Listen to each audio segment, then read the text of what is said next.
morning, class. We're going to be taking a look at third parties today. And basically, there are a number of different types of third parties that you ought to be aware of.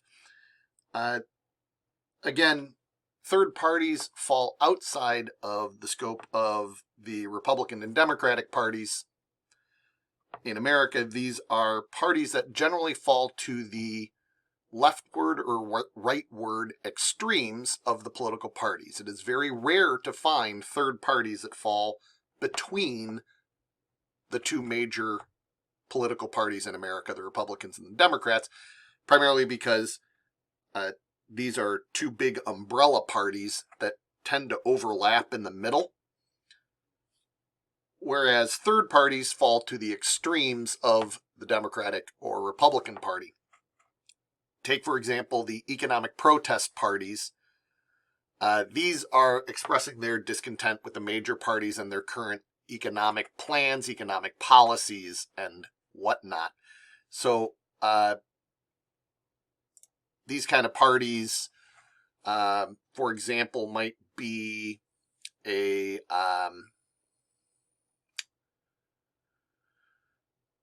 party that is demanding lower taxes.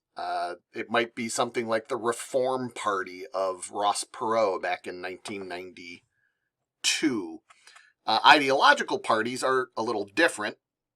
These are parties that believe in a particular social, political, economic plan. It is comprehensive.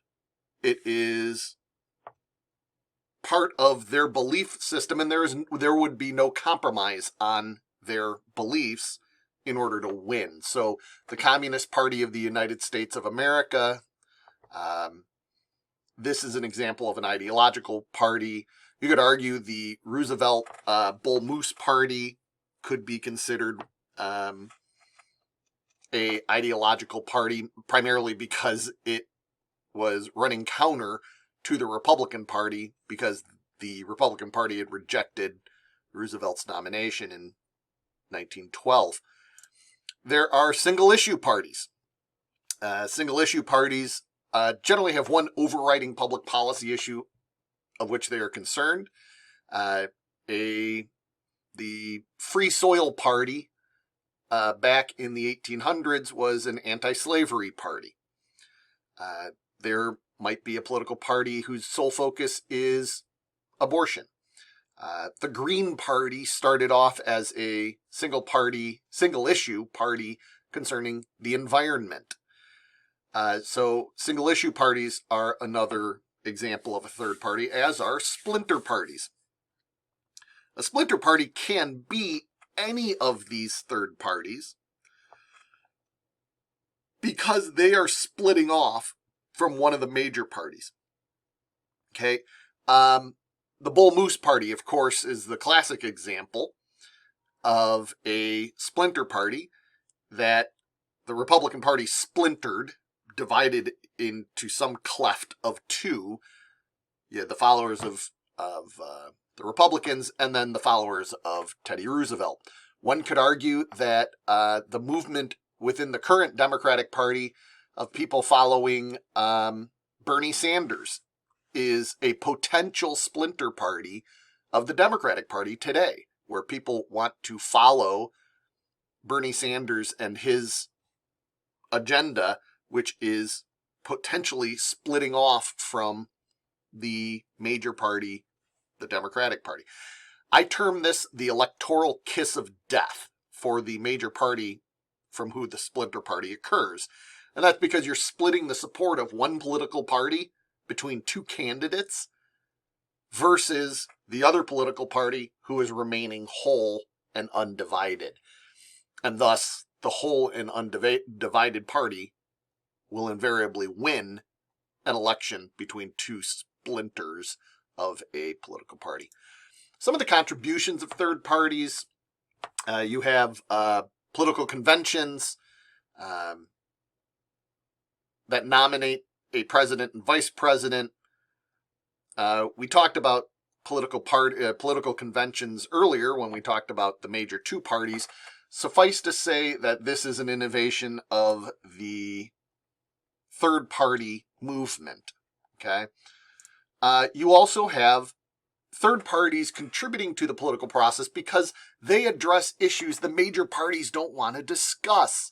In 1992, Ross Perot challenged George H.W. Bush and Bill Clinton from Bush's right.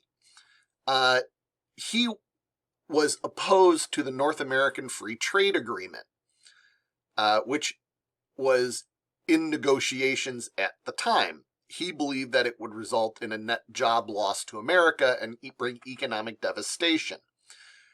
Well, neither George H.W. Bush nor Bill Clinton wanted to talk about it for their own particular political reasons. Ross Perot did. He forced the issue and actually divided the vote, as we'll see here in a second, between himself and George H.W. Bush, resulting in a Bill Clinton win. Ralph Nader in Big Money in Politics proved to be decisive against Al Gore in the 2000 election. So again, these are two examples of addressing issues that the major parties don't want to address. And quite frankly, if people are disappointed in the Democratic and Republican candidates, they throw their support to a third party out of protest against the two major parties. So in the 2016 election, many voters were disgusted with Hillary Clinton and Donald Trump as their nominees. And so a lot of people voted for third parties who might otherwise have voted for one of the two major American political parties if they had offered better candidates. So what are some examples of the final version or final type of contribution to the political process, and that of spoiler? Well, this is the impact in 1912 of the decision by Roosevelt to run as a third party Bull Moose candidate against the Republican nominee Taft. As you can see in the popular vote, assume that the people that voted for Roosevelt would have voted for Taft if Roosevelt hadn't been in the election. Because, again, they're both Republicans. If you had a consolidated Republican vote, the popular vote, you see that that would have been, 7.5 million people over Wilson's 6.2 million, a decisive Republican win. However, when you split the vote between two people, what happens is Wilson's consolidated vote was big enough to win the Electoral College and thus the presidency, because the Republican vote was split between Roosevelt and Taft. So a large enough splinter or spoil of the election can cost the major party the election, as you can see on the Electoral College map. And again, this is 1912.